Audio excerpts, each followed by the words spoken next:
Welcome to this explainer.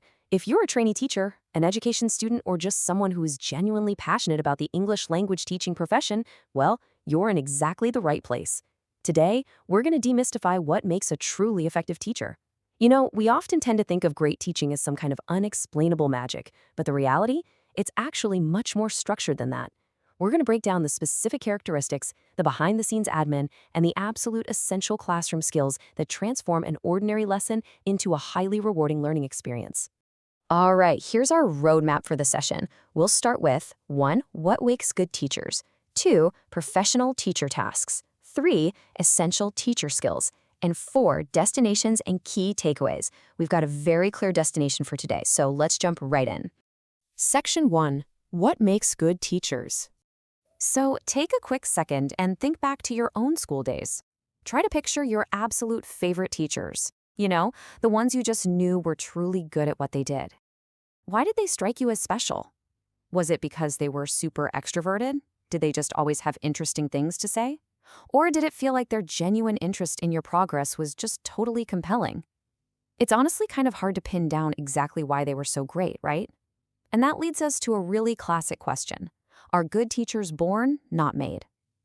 Look, we've all heard people say that some folks just have a natural affinity for the job, like it's a magical gift you either have or you don't. But I really want to challenge that myth right now. While natural talent is definitely a bonus, teaching is not some exclusive club that's only open to the naturally gifted. Because the truth is, teaching is a craft. It's something you learn through a real blend of your own unique personality, your intelligence, your knowledge, and most importantly, your experience. Even those so-called born teachers, they weren't flawless on day one. They really had to grow into their roles. And the secret ingredient to that growth, it's reflection. Really good teachers are constantly reflecting on their experiences. Now, teaching isn't always a walk in the park. It can be tough, it can be stressful, but when you master this craft and you actually see your students making progress, it is just incredibly rewarding. Section 2, Professional Teacher Tasks. Okay, let's shift gears a bit from the teacher's mindset and look at the behind-the-scenes reality of the job. Because teaching isn't just about that dynamic relationship you build with your students. As professionals, we've got some foundational tasks to handle too. We're looking at 3 core administrative duties here: preparation, record-keeping, and reliability. Now, I know exactly what you might be thinking. Admin sounds like a total chore, right? Taking the register, filling out forms, writing reports. It can feel super tedious. But I want us to reframe how we view these duties. These aren't just annoying chores. They are literally the foundation of professional teaching. Let's start with preparation and see how it builds that foundation. Effective teachers are, above all, well-prepared.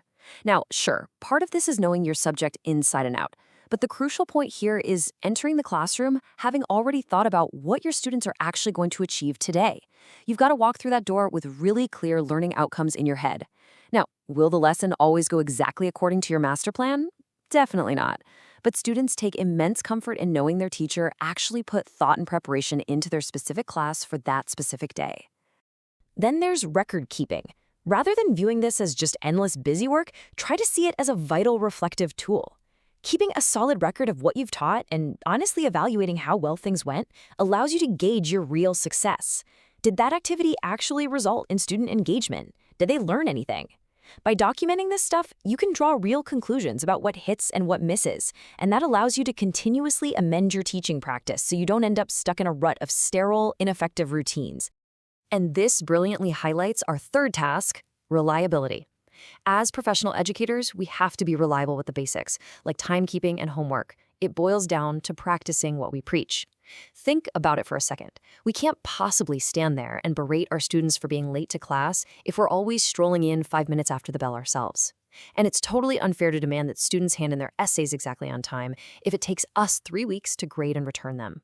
We have to set that professional standard first. Section 3, Essential Teacher Skills. Now let's step onto the main stage, the classroom itself.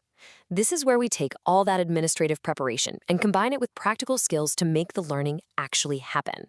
Effective teachers view classroom management as its own separate, highly critical skill area. Because honestly, it doesn't matter how brilliant your planned activity is. If you can't manage the basic mechanics of the room, it's just not going to succeed. This means knowing how to effectively group students, deciding if they need to be in pairs or working as a whole class, and even physically moving chairs to change up the dynamic. It involves knowing exactly how to phrase your instructions, how to sequence the lesson logically, and crucially, having the radar to spot disruptive behavior before it derails things. Let's consider a really unsettling, yet completely common experience for teachers. You plan an activity. You run it with Group A in the morning, and it is a massive success. They love it. Then you walk into your next class, Group B, you run the exact same activity, and it completely spectacularly fails. Why on earth does this happen? Well, it could be the time of day, maybe a slight mismatch with the student's language level, or honestly, sometimes the group just wasn't in the mood. And that brings us to a fundamental teaching skill, matching tasks to your groups. You absolutely cannot use a one-size-fits-all approach in ELT. You have to cater to the specific personalities, needs, and interests of the actual human sitting in front of you. Some groups love to work creatively, totally independent of you. Other groups are way happier when you act more as a controller, providing clear structure and presentation. Getting to know your students and tailoring your approach to fit them, that is exactly what separates a good teacher from a great one. Another absolute must-have skill is maintaining variety. Students just learn better when they're actually stimulated. There's a great quote from a student who simply said, "Teachers should make lessons interesting so you don't literally fall asleep in them." To fight off that boredom, we have to deliberately inject variety, both within a single lesson and across our whole syllabus. We do this by changing up the activity types, shifting the roles the learners are playing, and playing with the pacing.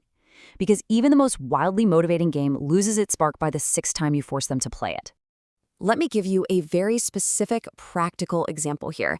Sometimes you're just tied to a specific course book and a certain activity type has to repeat. It happens. But when it does, you must make sure the learner's roles within that activity change. If you're doing a lot of group work, do not always make the exact same student act as the note taker. When you're tackling reading texts, don't just default to standard comprehension questions every single time. Have them compare their answers in pairs on Tuesday, interview each other on Wednesday, or work completely solo on Thursday. That kind of variety is what keeps motivation alive. Section 4. Destinations and Key Takeaways. We're in the final stretch now, bringing all of these reflections, tasks, and skills together into a purposeful conclusion for your teaching practice. So the crucial point here is this concept of a destination.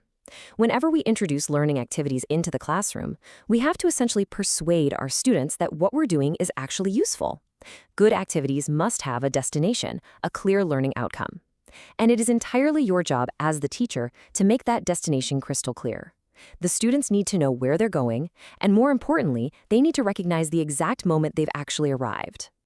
So, how do we apply this practically? Well, think about really open-ended activities, like a free-flowing class discussion. By its very nature, a discussion doesn't really have a fixed, hard ending. But even then, students need to leave the room with a tangible result, and that is exactly why conducting a summing up or a highly structured feedback session at the end of a discussion is incredibly valuable. It gives the students that measurable sense of achievement. It proves to them, without a doubt, that they reached the destination.